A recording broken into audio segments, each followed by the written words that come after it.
பகவான் ஸ்ரீராமகிருஷ்ணரின் அமுத மொழிகள்.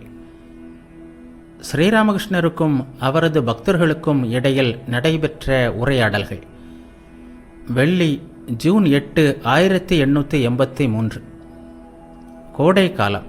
மாலை தீபாராதனைக்கு பிறகு குருதேவர் காளி கோவிலில் தேவியின் திருமுன்னர் நின்று தரிசித்தபடியே அவளுக்கு சாமரம் வீசிக்கொண்டிருந்தார். ராம், கேதார், தாரக் முதலியோர் குருதேவருக்காக பூ, இனிப்பு முதலியவற்றை எடுத்துக்கொண்டு வண்டியில் வந்தனர். கேதாருக்கு சுமார் 50 வயது இருக்கும். அவர் பரம பக்தர். இறைவனை பற்றி பேசினாலே அவரது கண்களில் நீர் ததும்பிவிடும். முதலில் அவர் பிரம்ம சமாஜத்துடன் தொடர்பு கொண்டிருந்தார். பிறகு கர்த்தாபஜா, நவரசிக் முதலிய பல நெறிகளில் சேர்ந்தார். கடைசியாக குருதேவரை தஞ்சமடைந்தார். அரசு அலுவலகம் ஒன்றில் கணக்கராக வேலை பார்த்து வந்தார். அவரது வீடு காஞ்சரபாடாவின் அருகில் ஹாலிசகர் கிராமத்தில் இருந்தது. தாரக்கிற்கு சுமார் 24 வயது இருக்கும். திருமணம் நடந்த சில நாட்களிலேயே மனைவியை இழந்தார். இவரது வீடு பாராசாத் கிராமத்தில் இருந்தது. இவரது தந்தை ஓர் உயர்ந்த சக்தி உபாசகர். குருதேவரை பல முறை சந்தித்திருக்கிறார். தாரக்கின் தாய் மரணமடைந்த பிறகு அவர் 2ஆம் திருமணம் செய்து கொண்டார். ராமின் வீட்டிற்கு தாரக் அடிக்கடி செல்வதுண்டு. ராம், நித்திய கோபால் ஆகியோருடன் அடிக்கடி குருதேவரை சந்திக்க செல்வார். ஓர் அலுவலகத்தில் வேலை பார்த்து வந்தார். ஆயினும் பற்றற்றவராக இருந்தார். குருதேவர் காளி கோவிலிலிருந்து வெளியே வந்து தரையில் வீழ்ந்து காளியை வணங்கினார். அங்கே கேதார், ராம், தாரக், மா முதலியோர் நின்று கொண்டிருப்பதை பார்த்தார். தாரக்கை பார்த்ததில் குருதேவருக்கு அளவு கடந்த ஆனந்தம். தாரக்கின் முகவாயை தொட்டு தமது அன்பை தெரிவித்தார். குருதேவர் தமது அறையில் பரவச நிலையில் தரையில் அமர்ந்திருந்தார். 2 கால்களையும் நீட்டி வைத்திருந்தார். ராமும் கேதாரும் மலர் மாலைகளாலும் பூக்களாலும் குருதேவரின் பாதங்களை அலங்கரித்தனர். குருதேவர் சமாதியில் ஆழ்ந்தார். கேதார் நவரசிக் நிறையில் இன்னும் நம்பிக்கை வைத்திருந்தார். அவர் குருதேவருடைய திருப்பாதங்களின் பெருவிரலை பிடித்து கொண்டு அமர்ந்திருந்தார். இதன் மூலம் தன்னுள் சக்தி புகும் என்ற நம்பிக்கை அவருக்கு. குருதேவர் சிறிது புற நினைவு பெற்றதும், அம்மா, விரலை பிடித்து கொண்டிருப்பதன் மூலம் இவன் என்னை என்ன செய்ய முடியும் என்று கேட்டார். கேதார் கைகளை கட்டிக்கொண்டு பணிவாக உட்கார்ந்தார். ஸ்ரீராமகிருஷ்ணர் பரவச நிலையில் கேதாரிடம், உன் மனம் இன்னும் காமினி காஞ்சனத்தில் நாட்டம் கொண்டிருக்கிறது. என் மனம் அவற்றை நாடவில்லை என்று வெறுமனே வாயினால் சொல்வதில் என்ன பயன்? முன்னோக்கி செல். சந்தன கட்டைகளுக்கு பிறகு வெள்ளி சுரங்கம், தங்க சுரங்கம், வைரம், மாணிக்க சுரங்கம் என்று இன்னும் எவ்வளவோ இருக்கின்றன. சிறிது விழிப்புணர்வு ஏற்பட்டிருக்கிறது என்பதற்காக எல்லாம் ஆகிவிட்டது என்று நினைத்து விடாதே. பிறகு குருதேவர் தேவியிடம் கூறினார், அம்மா, இவனை இங்கிருந்து அகற்றிவிடு என்று வேண்டினார். இதை கேட்டதும் கேதாரின் தொண்டை உலர்ந்து விட்டது. நடுங்கிக் கொண்டே ராமிடம், குருதேவர் என்ன இப்படி சொல்கிறார் என்று கேட்டார். ராக்காலை கண்டதும் குருதேவர் மீண்டும் பரவச நிலையை அடைந்தார். பரவச நிலையிலேயே ராக்காலிடம், நான் இங்கு வந்து பல நாட்களாகிவிட்டன, நீ எப்போது வந்தாய் என்று கேட்டார். தாம் இறைவனின் அவதாரம், ராக்கால் தமது நெருங்கிய தொண்டர்களுள் ஒருவர், அந்தரங்க சீடர் என்பதை இவ்வாறு குருதேவர் குறிப்பிடுகிறாரா? ஞாயிறு, ஜூன் 10, 1883. காலை சுமார் 10 மணி. தக்ஷிணேஸ்வர கோவில். குருதேவர் தமது அறையில் சில சமயம் நின்று கொண்டும் சில சமயம் உட்கார்ந்து கொண்டும் பக்தர்களுடன் பேசிக்கொண்டிருந்தார். ராக்கால், மா, லாட்டு, கிஷோரி, ராம்லால், ஆஸ்ரா என்று பலர் அறையில் இருந்தனர். தாம் இளமை கால நிகழ்ச்சிகளை பற்றி குருதேவர் கூறினார். சிறுவயதில் நான் கிராமத்தில் இருந்தபோது ஆண், பெண் என்று அனைவரும் என்னை நேசித்தார்கள். நான் பாடுவதை அவர்கள் கேட்பார்கள். பலருடைய நடை, உடை, பாவனைகளை நான் அப்படியே நடித்து காட்டுவேன். அதை கண்டுகளிப்பார்கள். பெண்கள் எனக்காக தின்பண்டங்களை தனியாக எடுத்து வைத்திருப்பார்கள். யாரும் என் மீது அவநம்பிக்கை கொண்டதில்லை. என்னை தங்கள் வீட்டில் ஒருவனாகவே அவர்கள் கருதினார்கள். நான் ஓர் ஆனந்த புறாவாக இருந்தேன். சுகமும் சந்தோஷமும் நிறைந்த வீடுகளுக்குத்தான் போய் வருவேன். எந்த வீட்டிலாவது துன்பம், துயரம் முதலியவற்றை கண்டால் அங்கிருந்து ஓடிவிடுவேன். ஓரிரு நல்ல பையன்களோடு நட்பு கொண்டிருந்தேன். சிலருடன் மிக நெருக்கமாக பழகினேன். இப்போது அவர்கள் உலகியலில் ஆழ்ந்து மூழ்கியுள்ளார்கள். அவர்களில் சிலர் இங்கு வருகிறார்கள். என்னை பார்த்து, ஓ, இவன் பள்ளிக்கூடத்தில் எப்படி இருந்தானோ அப்படியேதான் இன்னும் இருக்கிறான் என்று சொல்வார்கள். கணக்கு என்றாலே எனக்கு தலை சுற்றும். ஆனால் நன்றாக ஓவியம் வரைவேன். தேவதேவியரின் சிறு பொம்மைகளை அழகாக செய்வேன். அன்னசத்திரம், தர்மசாலை என்று எங்கே கண்டேனோ அங்கே போய்விடுவேன். நீண்ட நேரம் அங்கு நின்று பார்த்து கொண்டிருப்பேன். ராமாயணம், பாகவதம் படிக்கும் இடங்களுக்கு போய் உட்கார்ந்து கேட்பேன். படிப்பவர் அபிநயத்தோடு படித்தால் அதை மற்றவர்களுக்கு அப்படியே செய்து காட்டுவேன். பெண்களின் போக்கை நன்றாக கிரகித்துக் கொள்வேன். அவர்கள் பேச்சு, குரல் எல்லாவற்றையும் அப்படியே செய்து காட்டுவேன். பிள்ளைகள் இல்லாத விதவைகள் தகப்பன் கூப்பிடும்போது வருகிறேன் என்று இழுத்து பதிலளிப்பார்கள். சில பெண்கள் வராந்தாவில் இருந்தபடியே ஏ மீன்காரா என்று கூப்பிடுவார்கள். நெறி தவறிய பெண்களை எளிதில் பிரித்து அறிந்து விடுவேன். நெறி தவறிய விதவைகள் நடுவகீடு எடுத்துக்கொள்வார்கள். உடம்பு முழுக்க எண்ணெய் தேய்ப்பதில் மிகவும் கவனம் எடுத்துக்கொள்வார்கள். அவர்களிடம் நாணம் குறைவு. அவர்கள் உட்காரும் விதமே தனி. சரி சரி, இந்த லௌகிக பேச்சு போதும். பிறகு குருதேவர் ராம்லாலிடம் பாடுமாறு கூறினார். ராம்லால் பாடத் தொடங்கினார். நவிலுமிந்த போர்க்களத்தில் நடனமிடும் இவள் யாரோ, நள்ளிரவின் கரிய நிறம் நன்னியவள் இவள் யாரோ, கோர பயங்கர வடிவம் கொண்ட இவள் யாரோ, சேரும் இரத்த செங்கடலில் நீலத்தாமரை இவள் யாரோ. அடுத்து ராவணன் மாண்ட பிறகு மண்டோதரி மனவேதனை தாழாமல் புலம்பியது பற்றி பாடினார். எங்கே நீ சென்று விட்டாய் என்னை துறந்து என் நாதா, இங்கே நான் துடிக்கின்றேன், என் செய்வேன் தவிக்கின்றேன். என் உயிர் துறந்து நான் உன்னிடத்தில் வரும் வரையில் என் மனம் அடங்காது. இது உறுதி, இது உண்மை. இரண்டாவது பாட்டை கேட்டு கண்ணீர் விட்டபடியே குருதேவர் கூறினார். ஒருமுறை நான் வெளிக்குப் போவதற்காக சவுக்கு தோப்பிற்கு சென்று கொண்டிருந்தேன். அப்போது படகோட்டி ஒருவன் இந்த பாட்டை பாடினான். அதை கேட்டு நீண்ட நேரம் அழுதபடியே நின்றுவிட்டேன். பிறகு பிறர் வந்து என்னை அறைக்கு கூட்டி வர வேண்டியதாயிற்று. ராமன் என்ன மானிடனா? மாயன் திருமால் அவன்தானே. திருமகள் சீதையை அசுரர்கோன் திருடி சென்றதால் அல்லவா அசுரர் குலத்தை அடியோடு அழித்தான் அந்த அழகிய ராமன். அக்ரூரர் கண்ணனை தேரில் ஏற்றுக்கொண்டு மதுராவிற்கு புறப்பட தயாரானார். அதைக் கண்ட கோபியர் தேரின் சக்கரத்தை பிடித்து கொண்டார்கள். சிலர் சக்கரத்தின் முன் படுத்தே விட்டார்கள்.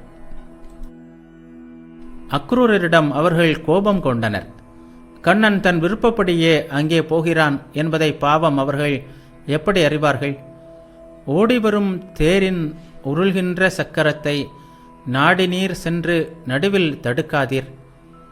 ஸ்ரீராமகிருஷ்ணர் பக்தர்களிடம் கூறினார். கோபியருக்குத்தான் என்ன அன்பு, என்ன பிரேமை! ராதை கண்ணனின் ஓவியத்தை வரைந்தாள்.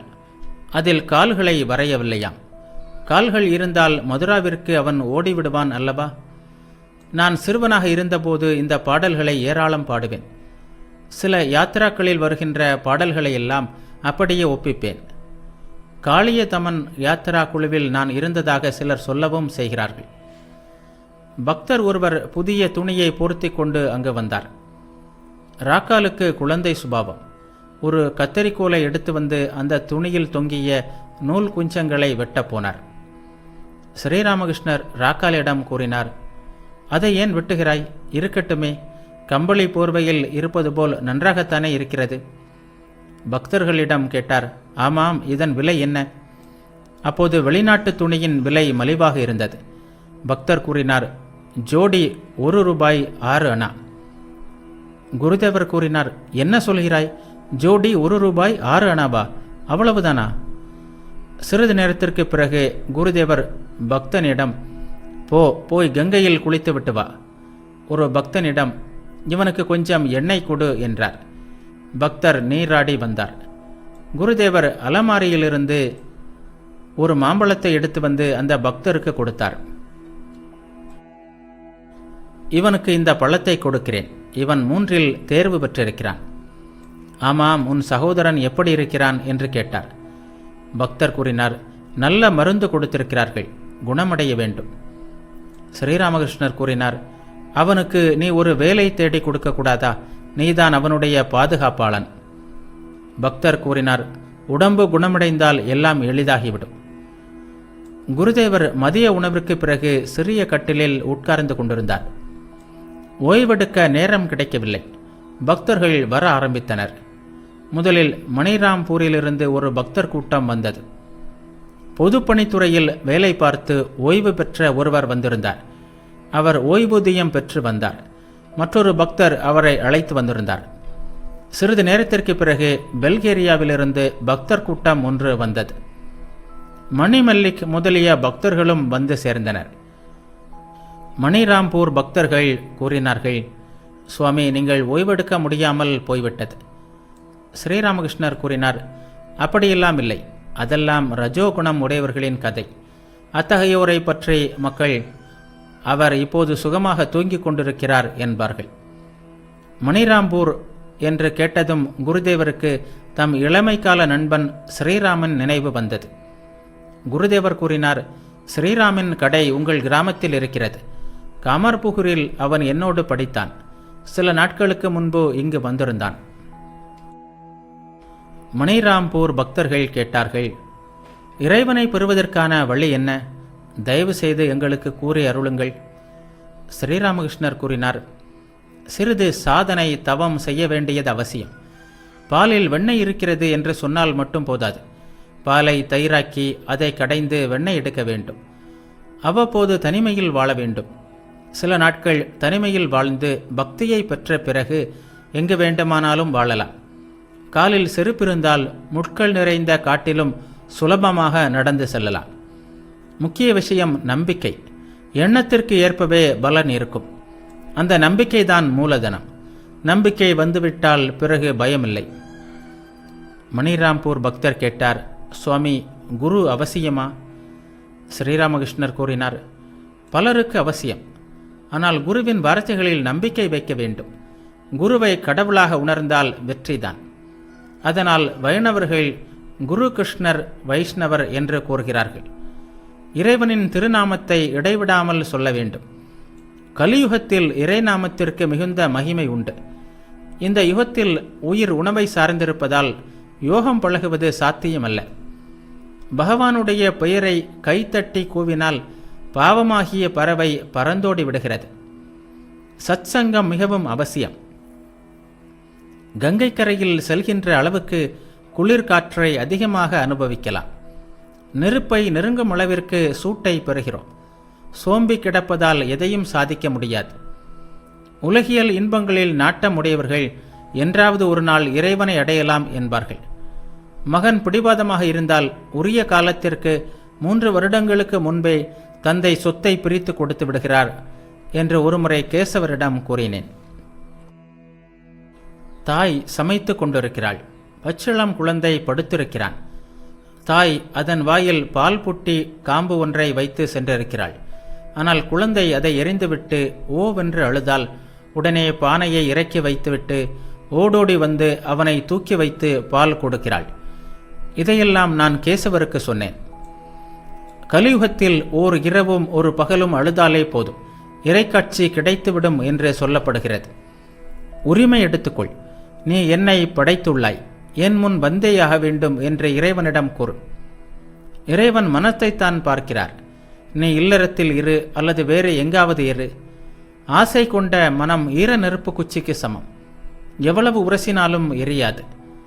ஏகலைவன் துரோணாச்சாரியரின் மண் உருவத்தை குருவாக வைத்தே வெல்வித்தையில் தேர்ச்சி பெற்றுவிட்டான். முன்னேறி செல். விறகு வெட்டி முன்னேறி சென்றதால் தான் சந்தன மரங்கள், வெள்ளி சுரங்கம், தங்க சுரங்கம் முதலியவற்றை கண்டான். மேலும் முன்னோக்கி சென்று வைர மாணிக்க சுரங்கங்களையும் காண முடிந்தது. அறியாமையில் இருப்பவர்கள் மண் சுவர் கொண்ட வீட்டில் வாழ்பவர்களுக்கு ஒப்பானவர்கள். வீட்டிற்குள்ளும் போதிய வெளிச்சமில்லை, வெளியிலும் எந்த பொருளையும் பார்க்க முடிவதில்லை. ஞானம் பெற்ற பிறகு இல்லறத்தை நடத்துபவன் கண்ணாடி வீட்டில் வாழ்பவனைப் போல் வீட்டின் உள்ளேயும் வெளிச்சம், வெளியிலும் வெளிச்சம். உள்ளே இருக்கும் பொருட்களையும் பார்க்க முடிகிறது, வெளியே இருக்கும் பொருட்களையும் பார்க்க முடிகிறது. ஒன்றை தவிர வேறு எதுவும் இல்லை. அந்த பரம்பொருள் நம்மில் நான் என்பதை வைத்திருக்கும் வரை அவரே ஆதிசக்தியின் வடிவத்தில் படைத்தல், காத்தல், அழித்தல் எல்லாம் செய்து வருவதாக நமக்கு காட்டுகிறார். பிரம்மமே ஆதிசக்தி. ஒரு மன்னன் யோகி ஒருவரிடம் தனக்கு ஒரே வார்த்தையில் ஞானம் அளிக்க வேண்டும் என்று கேட்டான். அதற்கு யோகி, சரி, நீ ஒரே வார்த்தையில் ஞானம் பெறுவாய் என்றார். சிறிது நேரத்தில் அரசனிடம் ஒரு ஜால வித்தைக்காரன் வந்தான். வந்த அவன் 2 விரல்களை சுழற்றியபடியே அரசனிடம், மன்னா, இதோ பாருங்கள், இதோ பாருங்கள் என்றான். அரசனும் ஆச்சரியத்துடன் பார்த்தான். சிறிது நேரம் சென்றதும் 2 விரல்கள் ஒரு விரலாக மாறிவிட்டன. வித்தைக்காரன் அந்த ஒரு விரலை சுற்றியபடியே, அரசே, இதோ பாருங்கள், இதோ பாருங்கள் என்றான். இதன் பொருள், பிரம்மமும் ஆதிசக்தியும் முதலில் 2ஆக தோன்றுகின்றன. ஆனால் பிரம்மஞானம் ஏற்பட்ட பிறகு 2 இருப்பதில்லை, வேறுபாடு இருப்பதில்லை. ஒன்றே, 2 இல்லை. இதுதான் அத்வைதம். பல்கேரியாவிலிருந்து கோவிந்த முகோபாத்தியாயர் முதலிய பக்தர்கள் வந்திருந்தனர். முன்பு ஒருமுறை அவரது வீட்டிற்கு குருதேவர் சென்றிருந்தார். அங்கே ஒரு பாடகர் அன்னையே விழித்தழு, அன்னையே விழித்தழு என்ற பாட்டை பாடினார். அதை கேட்டு குருதேவர் சமாதியில் ஆழ்ந்தார். கோவிந்தர் அந்த பாடகரை அழைத்து வந்திருந்தார். குருதேவர் அவரை கண்டு மகிழ்ந்தார். அவரிடம் பாடுமாறு கூறினார். பாடகர் பாடினார். அன்னையே விழித்தழு, அன்னையே விழித்தழு, சாற்றும் கமல சக்கரம் ஆரினை பிளந்து செல்வாய் பேரருள் அன்னையே.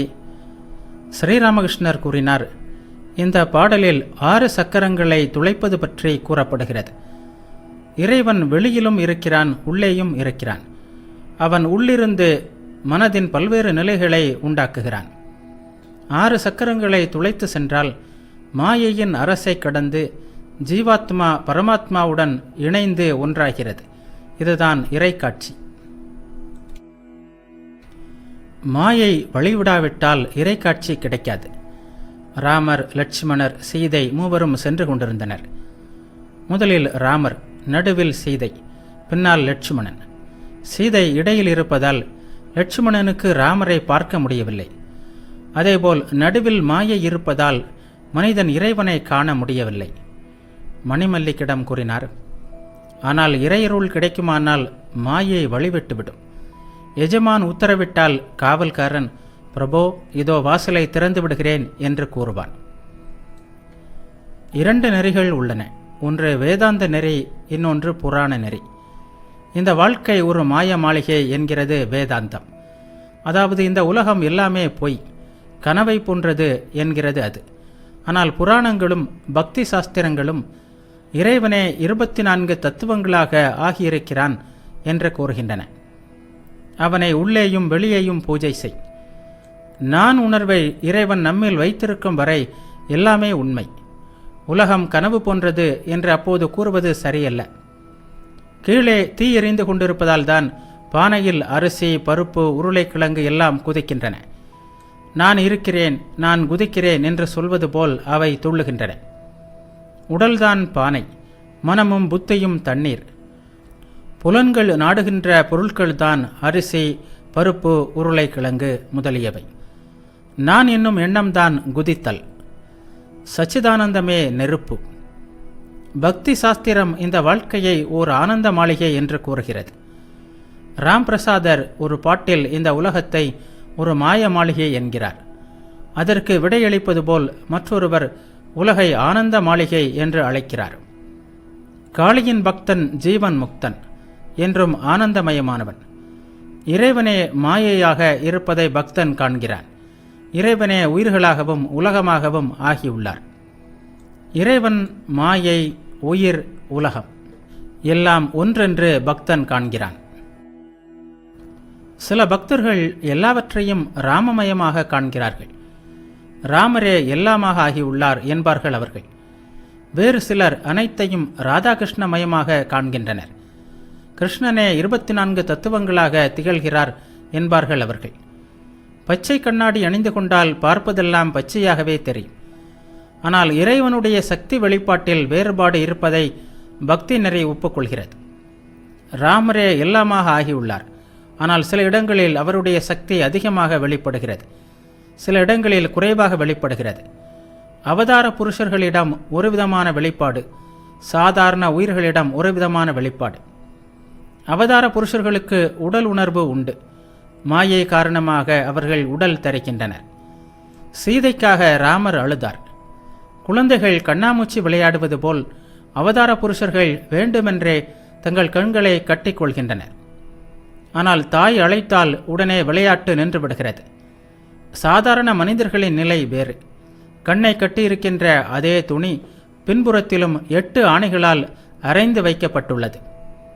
அந்த 8 ஆணிகள் வெட்கம், வெறுப்பு, பயம், ஜாதி பெருமை, குலப்பெருமை, நல்லொழுக்கம், துன்பம், நிந்தனை முதலிய அஷ்டபாசங்களாகும். குருவின் துணையின்றி இவற்றை அவிழ்க்க இயலாது. பக்தர் ஒருவர் கேட்டார், சுவாமி, அருள் கூர்ந்து எங்களை ஆசீர்வதியுங்கள். ஸ்ரீராமகிருஷ்ணர் கூறினார், எல்லோரிலும் இறைவன் உள்ளார். ஆனால் கேஸ் கம்பெனிக்கு விண்ணப்பம் செய். அவர்கள் வந்து உன் வீட்டிற்கு இணைப்பு கொடுப்பார்கள். ஆனால் ஏக்கத்துடன் பிரார்த்திக்க வேண்டும். 3 கவர்ச்சிகள் ஒன்று சேர்ந்தால் இறைக்காட்சி கிடைக்கும் என்று சொல்லப்படுகிறது. தாய்க்கு குழந்தையிடம் இருக்கும் கவர்ச்சி, கற்புடைய பெண்ணிற்கு கணவனிடம் உள்ள கவர்ச்சி, உலகியல் மனிதனுக்கு பொருட்களின் மீதுள்ள கவர்ச்சி, இவையே அந்த 3 கவர்ச்சிகள். சரியான பக்தனுக்கு சில அடையாளங்கள் உள்ளன. குருவின் உபதேசத்தை கேட்டதும் அவன் நிலை பெற்று நின்று விடுகிறான். மகுடி இசை கேட்ட நாகம் அதில் கட்டுண்டு நின்று விடுகிறது. சில வகை பாம்புகள் மகுடி இசைக்கு அடங்குவதில்லை. மற்றொரு அடையாளம், சரியான பக்தனிடம் கிரகித்து ஏற்கும் ஆற்றல் இருக்கும். போட்டோகிராஃப் எடுக்கும்போது வெறும் கண்ணாடியில் படம் பதியாது. ஆனால் கருப்பு திரவம் தடவிய கண்ணாடியில் படம் பதியும். அந்த கருப்பு திரவம்தான் பக்தி. இன்னொரு அடையாளம், சரியான பக்தன் புலன்களை வென்றவனாக இருப்பான், காமத்தை வென்றவனாக இருப்பான். கோபியரிடம் காமம் இருக்கவில்லை. நீங்கள் இல்லறத்தில் இருக்கிறீர்கள், அப்படியே இருங்கள். அதிலிருந்தபடியே சாதனைகள் செய்வது எளிது. இது கோட்டைக்குள் இருந்து கொண்டு போரிடுவது போலாகும். சவசாதனை செய்யும்போது பிணம் அடிக்கடி ஆவென்று வாயை திறந்து பயமுறுத்தும். அதனால் அரிசி, வறுத்த பயிறு வைத்திருக்க வேண்டும். அதன் வாயில் அவ்வப்போது கொடுக்க வேண்டும். பிணம் அமைதியடைந்தால் கவலையில்லாமல் ஜெபம் செய்ய முடியும். அதேபோல் மனைவி மக்களை அமைதிப்படுத்தி வைத்திருக்க வேண்டும். அவர்களுக்கு உணவு மற்றும் உடைக்கான ஏற்பாடு செய்ய வேண்டும். அப்போதுதான் சாதனைகள் செய்வதற்கு சாதகமாக இருக்கும்.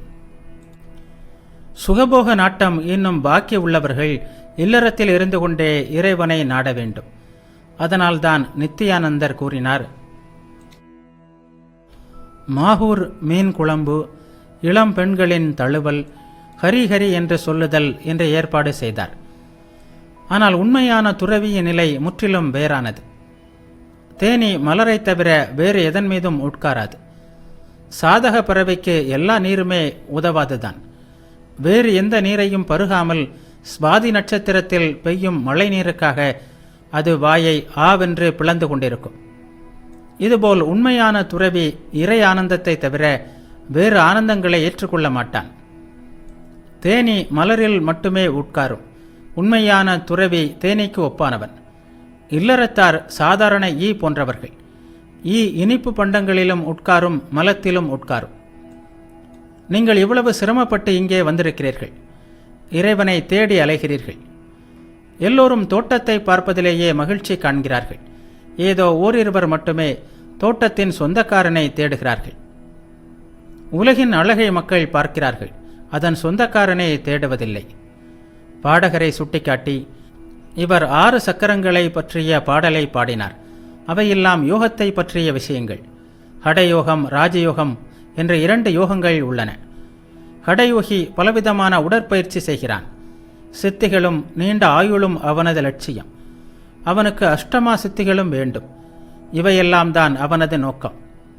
பக்தி, அன்பு, ஞானம், வைராக்கியம் போன்றவை ராஜயோகத்தின் லட்சியம். ராஜயோகம்தான் நல்லது. வேதாந்தம் சொல்கின்ற 7 தளங்களுக்கும் யோகம் சொல்கின்ற 6 சக்கரங்களுக்கும் பல ஒற்றுமைகள் உள்ளன. வேதம் கூறுகின்ற முதல் 3 தளங்களே யோகம் கூறுகின்ற மூலாதார, சுவாதிஷ்டான, மணிப்பூரக சக்கரங்கள். குதம், பிறப்புறுப்பு, தொப்புள் ஆகிய 3 தளங்களில்தான் பொதுவாக மனம் நிலை பெற்றுள்ளது. 4வது தளத்திற்கு மனம் உயரும்போது, அதாவது அநாகத தாமரையை அடையும் போது தீப சுடர் போல் ஜீவாத்மாவின் காட்சி கிடைக்கிறது. ஜோதி தரிசனமும் கிடைக்கிறது. இது என்ன, இது என்ன என்று ஆச்சரியப்படுகிறான் சாதகன். 5வது தளத்திற்கு மனம் சென்றுவிட்டால் இறைவனை பற்றிய பேச்சுக்களை மட்டும் கேட்க மனம் விரும்பும். இங்கு விசுத்த சக்கரம் இருக்கிறது. 6வது தளமும் ஆக்ஞா சக்கரமும் ஒன்று. அங்கு மனம் சென்றதும் இறைக்காட்சி கிடைக்கிறது. ஆனால் அங்கே ஒரு தடை இருக்கிறது. லாந்தர் விளக்கின் உள்ளே சுடர் உள்ளது. ஆனால் இடையில் கண்ணாடி இருப்பதால் அதை தொட முடியாது. அதுபோல் ஜனக மன்னர் 5வது தளத்திலிருந்து பிரம்மஞான உபதேசம் செய்தார். அவர் சில வேளைகளில் 5வது தளத்திலும் சில வேளைகளில் 6வது தளத்திலும் தங்கினார். 6 சக்கரங்களை துளைத்த பிறகு 7வது தளம். அங்கே சென்றதும் மனம் ஒடுங்கி விடுகிறது. ஜீவாத்மாவும் பரமாத்மாவும் ஒன்றாகி விடுகின்றன. சமாதி உண்டாகிறது. உடல் உணர்வு விலகி அனைத்தும் மறந்து விடுகிறது. புற உணர்வு நீங்குகிறது. பன்மை காணும் அறிவு மறைகிறது. ஆராய்ச்சி நின்று விடுகிறது. ஆராய்ச்சி செய்யும்போது பன்மை காணும் அறிவு உள்ளது என்று திரைலங்க சுவாமிகள் கூறினார். ஆராய்ச்சியில் பன்மை உணரப்படுகிறது. சமாதிக்கு பிறகு 21 நாட்களில் மரணம் வாய்க்கிறது. ஆனால் குண்டலினி சக்தி விழித்து எழாமல் விழிப்புணர்வு ஏற்படுவதில்லை. இறை அனுபூதி பெற்றவர்களுக்கு சில அடையாளங்கள் உள்ளன. அவன் பாலகனைப் போல், பித்தனைப் போல், ஜடத்தைப் போல், பேய் போல் ஆகிவிடுகிறான். மேலும் நான் எந்திரம், இறைவன் அதை இயக்குபவர், அனைத்தையும் நடத்துபவர் இறைவன், மற்றவர்கள் செயலற்றவர்கள் என்ற திடமான உணர்வு அவனுக்கு உண்டாகிறது. இலை அசைவதும் இறைவனின் விருப்பப்படியே என்று சீக்கியர்கள் கூறினர். ராமனின் விருப்பப்படியே எல்லாம் நடக்கின்றன என்ற உணர்வு வேண்டும். ராமரின் விருப்பப்படி துணி விலை ₹1 ராமரின் விருப்பப்படி திருட்டு நடந்தது. ராமரின் விருப்பப்படி கொள்ளையர் பிடிபட்டனர். ராமரின் விருப்பப்படி என்னை போலீசார் பிடித்து சென்றனர். கடைசியில் ராமரின் விருப்பப்படியே என்னை விடுதலையும் செய்தார்கள் என்று நெசவாளி கூறினானே, அதுபோன்ற உணர்வு. மாலை வேளை நெருங்கிக் கொண்டிருந்தது. குருதேவர் சிறிது கூட ஓய்வெடுக்க முடியவில்லை. தொடர்ந்து பக்தர்களுடன் பேசிக் கொண்டிருந்தார். மணிராம்பூர் மற்றும் பெல்கேரியா பக்தர்களும் பிறரும் தரையில் வீழ்ந்து குருதேவரை வணங்கி விடைபெற்றனர். பிறகு கோயில்களுக்கு சென்று வழிபட்டுவிட்டு இருப்பிடம் திரும்பினர்.